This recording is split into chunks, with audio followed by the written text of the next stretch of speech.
sejahtera bagi kita semua. Salam, Om Swastiastu, Namo Buddhaya, salam kebajikan. Halo generasi milenial patuh pajak. Perkenalkan, kami dari tim 2 SMKJ, SMK Negeri 1 Kendal, Jawa Tengah. Kami akan menyampaikan orasi yang berjudul Optimalisasi Undang-Undang Harmonisasi Peraturan Perpajakan untuk mendukung peningkatan kesadaran pajak generasi milenial. Apa kabar generasi milenial patuh pajak? Semoga kita semua selalu dalam keadaan sehat dan tetap semangat yang membara walaupun di tengah kondisi endemik COVID-19.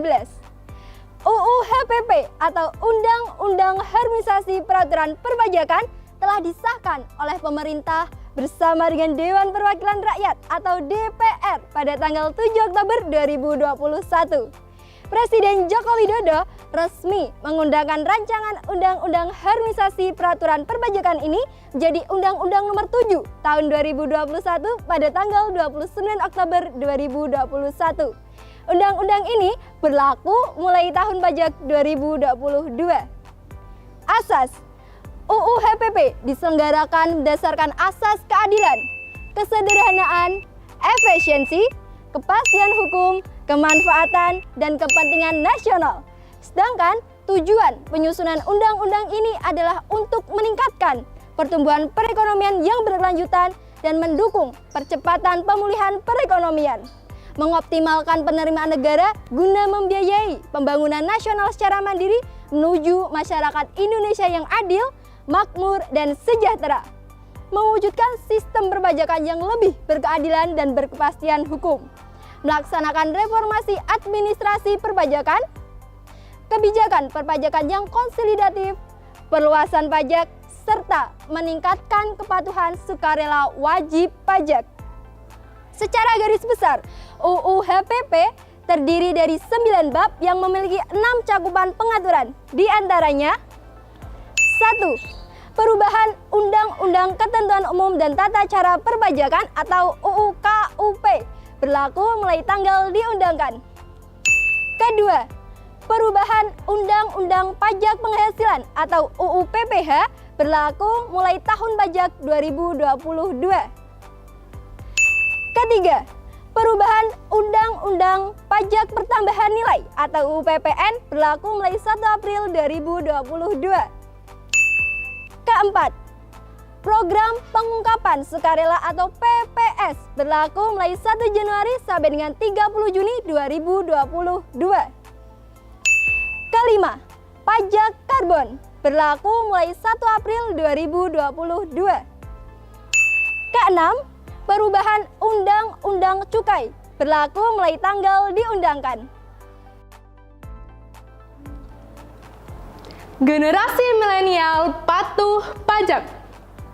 Secara garis besar, terdapat beberapa perubahan dan penyesuaian peraturan pajak dalam UU HPP, di antaranya sebagai berikut.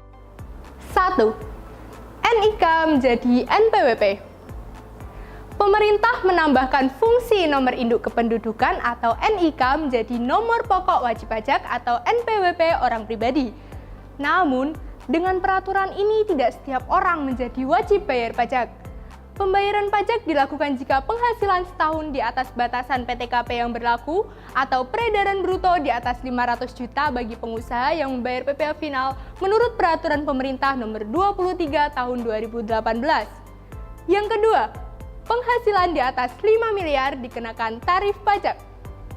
Tarif PPh orang pribadi mengalami perubahan. Salah satunya adalah penghasilan di atas 5 miliar dikenakan tarif PPh sebesar 35%. Yang ketiga, tarif PPh badan menjadi 22%.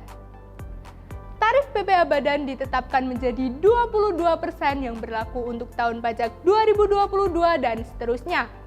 Namun, bagi pelaku UMKM berbentuk badan dalam negeri, tetap diberikan insentif penurunan tarif sebesar 50% sebagaimana diatur dalam Pasal 31E Undang-Undang Pajak Penghasilan.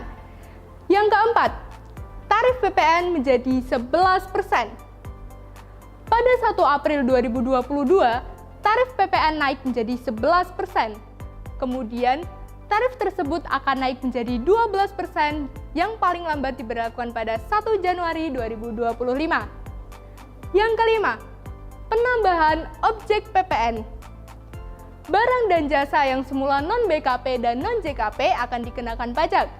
Untuk barang kebutuhan pokok, barang hasil pertambangan, jasa pelayanan kesehatan medik, dan sebagainya, dikenakan fasilitas tidak dipungut PPN secara selektif dan terbatas. Yang keenam, program pengungkapan sukarela atau PPS.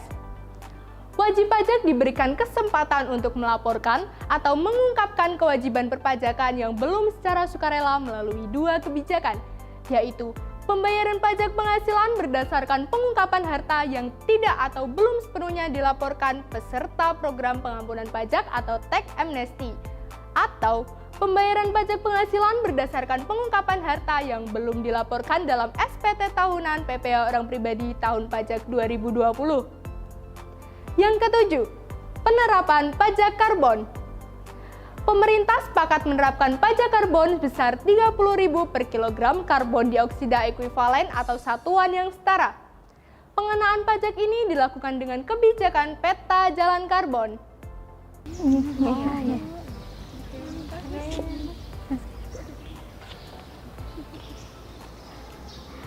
Generasi milenial patuh pajak. Sebagai generasi milenial, kita harus mengetahui esensi dan fungsi dari pajak itu sendiri. Pada dasarnya, kita perlu memiliki pola pikir paradigma kontemporer, yaitu pembayaran pajak yang dilakukan berdasarkan kesadaran. Kita, para generasi milenial, juga patut memiliki nilai kepedulian terhadap pembayaran pajak, karena pembayaran pajak tidak hanya dilakukan oleh wajib pajak.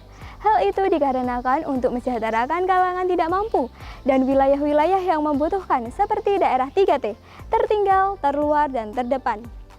Upaya yang dapat dilakukan oleh generasi milenial dalam meningkatkan kesadaran pajak di antaranya: pertama, menyebarluaskan informasi dan pengetahuan tentang pajak menggunakan media-media yang sedang berkembang atau booming di kalangan masyarakat. Media memiliki banyak platform yang dapat digunakan seperti Instagram, Twitter, Facebook, TikTok, dan lain sebagainya. Generasi milenial dapat menggunakan media tersebut sebagai sarana untuk mensosialisasikan pajak kepada masyarakat, sebagai upaya untuk meningkatkan kesadaran pajak seperti membuat konten tentang pentingnya pembayaran pajak. Kedua, generasi milenial harus selalu update dan mencari informasi tentang optimalisasi UU HPP, serta sering berkonsultasi dengan pihak yang memahami akan peraturan perpajakan. Ketiga, kita sebagai generasi milenial membantu dengan mensukseskan dengan berpartisipasi sekaligus mensosialisasikan melalui pengetahuan materi pajak dengan adanya event atau lomba pajak seperti yang diselenggarakan oleh Polines setiap tahunnya dan dimeriahkan oleh siswa SMA atau SMK di seluruh Indonesia. Jika kesadaran pajak ditanamkan sejak dini, maka akan timbul keuntungan besar bagi negara. Perlu diketahui bahwa upaya untuk meningkatkan kesadaran pajak butuh proses, serta peran seluruh warga negara tanpa terkecuali. Oleh karena itu, marilah kita sebagai generasi milenial ikut berpartisipasi mendukung peningkatan kesadaran pajak. Mari sisingkan lengan, buatlah perubahan demi satu tujuan Indonesia gemilang. Ayo, generasi milenial, bantu pemerintah dengan sadar pajak. Dari pajak kita berpijak. Wassalamualaikum.